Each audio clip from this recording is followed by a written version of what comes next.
जगह होने की वजह से नींद नहीं आ रही थी। अब्बू शहर में सरकारी स्कूल टीचर थे। जब भी उनका ट्रांसफर होता हमें उनके साथ नई जगह पर जाकर रहना पड़ता। इसके लिए हम बार बार घर ही बदलते रहते। इस बार उनका ट्रांसफर गाँव के एक स्कूल में हो गया था। शुरू में तो अब्बू ने काफी कोशिश की कि उनका तबादला रुक जाए, मगर फिर मजबूरन हमें लेकर यहाँ आ गए। मेरा नाम महरीन है। मुझसे 3 छोटी बहनें शादीशुदा होकर अपने अपने घरों में खुश हैं। एक भाई है जो एबटाबाद के कैडेट कॉलेज में पढ़ता है। मेरे अब्बू का नाम सैयद सज्जाद अली है। हम लोग एक सैयद फैमिली से ताल्लुक रखते हैं। दादा अब्बू की कुछ जमीनें हैं। मेरे अब्बू सरकारी स्कूल टीचर है। अम्मी एक सीधी सादी सी खातून है। मेरी बड़ी तीनों बहनों ने एमए किया था। भाई भी पढ़ रहा है। बचपन में स्कूल जाते हुए मेरा और अब्बू का शदीद एक्सीडेंट हुआ था। अब्बू को काफी चोटें लगी थी, खून बहा था, जबकि मेरी एक टांग फ्रैक्चर हो गई थी। बहुत इलाज करवाया मगर मजबूरन टांग काटनी पड़ी। अब मैं लकड़ी की टांग के सहारे चलती थी। वैसे तो हम सभी बहन भाई खूबसूरत थे, मगर मैं सबसे ज्यादा खूबसूरत थी। लेकिन उस हादसे ने मेरे चेहरे का गोश्त तकरीबन खत्म कर दिया था, जिसकी वजह से अब मेरे आधे चेहरे पर बहुत बुरे निशान थे। मेरे अब्बू ने बहुत कोशिश की कि मैं भी पढ़ लिख जाऊं, मगर मैंने सिर्फ मैट्रिक ही किया, क्योंकि बच्चे मेरा मजाक उड़ाते थे कि ये आधे चेहरे वाली लड़की है। मैं अपना आधा चेहरा हमेशा छुपा कर रखती थी। फिर भी लड़कियां मुझे बहुत तंग करती। तंग आकर मैंने स्कूल ही छोड़ दिया। मुझे हमेशा से तन्हा रहना पसंद था। अम्मी अब्बू मुझे देखकर दुखी होते रहते, प्यार से समझाते भी, मगर मैं खामोश रहती। बहन और भाई भी मुझे बहुत प्यार करते। वो चाहते थे कि मैं पहले जैसी पुरएतमाद महरीन बनकर जिंदगी को दोबारा से शुरू करूं। शुरू में कोई रिश्ते वाला आता, मुझे जबरदस्ती उनके सामने भेज देते। हालांकि उनको पहले से बताया होता कि मेरी टांग एक्सीडेंट की वजह से कट चुकी है और मेरे चेहरे पर भी निशान है, मगर वो लोग मुझे जिस तरह से जलील करते, मैं अंदर से टूट फूट जाती। अब मैंने अम्मी को सख्ती से मना कर दिया था कि वो मेरे लिए किसी को भी घर ना बुलाए। वक्त तेजी से गुजर रहा था। मेरी उम्र अब 28 साल हो चुकी थी। मुझसे छोटा भाई अब कमीशन ऑफिसर बनकर गाँव लौटा था, तो अम्मी की ख्वाहिश थी कि मेरी और भाई की शादी एक साथ कर दे, मगर मैंने सख्ती से किसी भी रिश्ते वाली आंटी का घर में दाखिला बंद कर रखा था। अचानक से अब्बू का तबादला गाँव हो गया। मैं यहाँ आकर बहुत खुश थी। प्यारा सा घर था। सबसे बड़ी बात यह कि सहन में दरख्त लगे थे। मुझे बचपन से ही रस्सी का दरख्त में बंधा झूला बहुत पसंद था। मैं शहर के फ्लैट्स में रहकर कभी ये ख्वाहिश जाहिर नहीं की थी। हम काफी लंबा सफर करके गाँव पहुँचे। मैं घर पहुँचते ही सो गई। अब्बू के दोस्त की फैमिली ने घर को रहने के लायक कर दिया था। पहले दिन खाना भी बनाकर भेज रखा था। मैंने खाना खाया और जाकर बिस्तर निकाल कर सो गई। मैं काफी देर सोती रही। रात को 8 बजे अब्बू ने मुझे जगाया। प्यार से कहा कि मेहरू बेटा खाना खा लो। मोहल्ले की कुछ औरतों के साथ मिलकर अम्मी ने घर को काफी हद तक सेट कर लिया था। काफी अच्छा मोहल्ला था, और जब गाँव वालों को पता लगा कि अब्बू स्कूल के नए टीचर हैं, तो उनकी खुशी की कोई इंतहा नहीं थी, क्योंकि मेरे अब्बू शुरू से ही नरम तबीयत और अच्छे अखलाक के मालिक थे। अम्मी दिन भर की थकी हुई थी। उनका बहुत मसरूफ दिन गुजरा था। खाना खाकर चाय पीने तक हमने बातचीत की। उसके बाद अम्मी अब्बू जल्दी जाकर लेट गए। मुझे नींद नहीं आ रही थी। मैंने घूम फिर कर घर को अच्छी तरह देखा, थोड़ा बहुत अपने कमरे को सजाया। मैं अपने साथ बहुत सारी किताबें लेकर आई थी। थोड़ी देर बाद बैठकर एक किताब पढ़ी, फिर बोर होकर बाहर निकल आई। हर तरफ चांद की रोशनी फैली हुई थी। पहले नीम का दरख्त था जिसमें झूला पड़ा हुआ था। उससे थोड़ी दूर बेरी का दरख्त था जो अपने फलों के बोझ से झुका जा रहा था।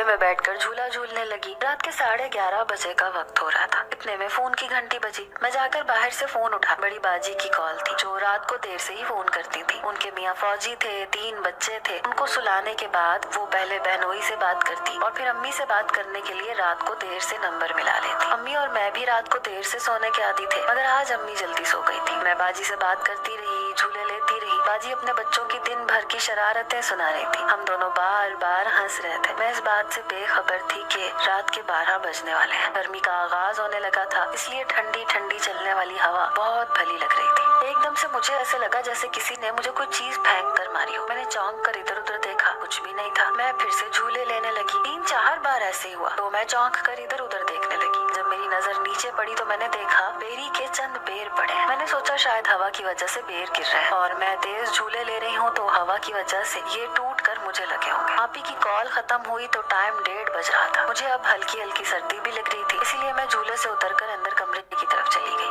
मुझे ऐसा शोर महसूस हो रहा था जैसे कोई पत्तों पर चल रहा हो। मैंने सोचा शायद कोई बिल्ली हो। मैं जाकर सुकून से अपने बिस्तर में दराज होकर ड्रामा देखने लगी। मेरा इरादा था कि फजर पढ़कर ही थोड़ी देर सोऊंगी। एकदम मुझे लगा जैसे कमरे की खिड़की पर किसी ने दस्तक दी हो। मेरे कमरे का दरवाजा अंदर से बंद था। खिड़की पर रंगीन शीशे लगे थे। मैं थोड़ी परेशानी से खिड़की की तरफ देखने लगी। अब मुझे बाहर से चूड़ियों के शोर जैसी आवाज आ रही थी। मैं परेशान हो गई। वैसे तो मैं बहुत बहादुर थी, मगर रात के इस पहर इस तरह से आवाजें। मैंने फोन को साइड पर रखा और खुद पर आयतल कुर्सी पढ़कर दम की, और फिर मैं सोने के लिए लेट गई। मुझे जरा सी देर में ही नींद आ गई। अब मेरी आंख फजर की अजान पर खुली। मैंने उठकर वुजू किया तो अब्बू भी उठ चुके थे। वो दोनों भी नमाज पढ़ने की तैयारी में थे। हम तीनों ने नमाज पढ़ी, तिलावत की। फिर अम्मी जाकर नाश्ता बनाने लगी, और अब्बू की आदत थी कि जब भी सुबह को तिलावत करती थी तो वो अगरबत्तियां जलाकर घर के बैरूनी दरवाजे पर लगा देती थी। ये आदत मुझे मेरे अब्बू से मिली थी। अब्बू ने जाकर दरवाजे पर अगरबत्तियां लगा दी। नाश्ता बन चुका था। हम तीनों ने नाश्ता किया। उसके बाद अब्बू तैयारी करके स्कूल के लिए निकल गए। मैंने अम्मी के साथ जल्दी जल्दी थोड़ा काम करवाया। अम्मी कहने लगी, बेटा रात को सोई थी? मैंने कहा नहीं अम्मी, फौजिया बाजी की कॉल आ गई थी, फिर थोड़ी देर जाकर सोई थी। ऐसे ही हल्की फुल्की बातें करते हुए सुबह का सारा काम खत्म हो गया। तभी दरवाजे पर दस्तक हुई तो अम्मी दरवाजा देखने चली गई। कोई पड़ोसन थी। अम्मी उसे लेकर अपने कमरे में जाकर बैठ गई। मैंने 2 कप चाय बनाई, ले जाकर उनको दी। बहुत भली औरत थी। उसकी बातों में कोई भी चालाकी नहीं थी, और सबसे अच्छी बात कि उसने मेरे चेहरे को लेकर कोई भी बात नहीं की। शहर में तो मैं किसी के सामने भी नहीं बैठ सकती थी, क्योंकि लोग घर आते ही सबसे पहले तरह तरह के मुंह बनाकर मेरे चेहरे के दागों के बारे में पूछने लगते हैं। हर किसी को जवाब देते हुए अम्मी भी दुखी हो जाती। इसलिए मैंने इसका हल ढूंढ रखा था। जैसे ही दरवाजे पर दस्तक होती, मैं अपने कमरे में जाकर बंद हो जाती। मगर ये गाँव के लोग बहुत सादा थे। मैं उनके पास थोड़ी देर बैठकर उनके लिए दाल चावल की तैयारी करने लगी, क्योंकि यहाँ पर गैस नहीं थी। तो इसलिए अब्बू ने सिलेंडर का सिस्टम शिफ्ट करने से पहले ही करवा लिया था। थोड़ी देर में मैंने दाल चढ़ाकर चावल भिगोल कर रख दिए, और खुद जाकर अपने कमरे का चक्कर लगाया कि थोड़ा बहुत वहाँ भी देख लूं, कोई छोटा मोटा काम हो तो कर डालूं। मेरे सरहाने के पास मोतिये की कलियां रखी थी। मैंने ये सोचा कि शायद अब्बू नमाज पढ़कर जब सुबह की सैर करने के लिए गए थे तो शायद तब उन्होंने लाकर रखी हूँ, क्योंकि मुझे बहुत पसंद थी। मैं अक्सर ताजा फूलों को अपने कमरे में सजाए रखती थी, और फिर जब जरा मुरझा जाते तो उन्हें कपड़े के अंदर बांधकर अपनी अलमारी में रख देती थी, जिससे मेरे कपड़ों में हर वक्त ताजा फूलों की महक आती थी। फूल बिल्कुल ताजा थे। मैं मुस्कुराई। शहर से आते वक्त मैंने जो भी फूल लगा रखे थे वो पड़ोस की आंटियों को दे आई थी, क्योंकि इतनी दूर सफर में गमलों की टूट फूट का अंदेशा था। अब मुझे ये इंतजार था कि कब अब्बू थोड़े फ्री हो और वो मुझे दोबारा से फूल और गमले ला कर दें, जिससे मैं अपने घर को सजाऊं। और इन चीजों का बेइंतहा मुझे शौक था।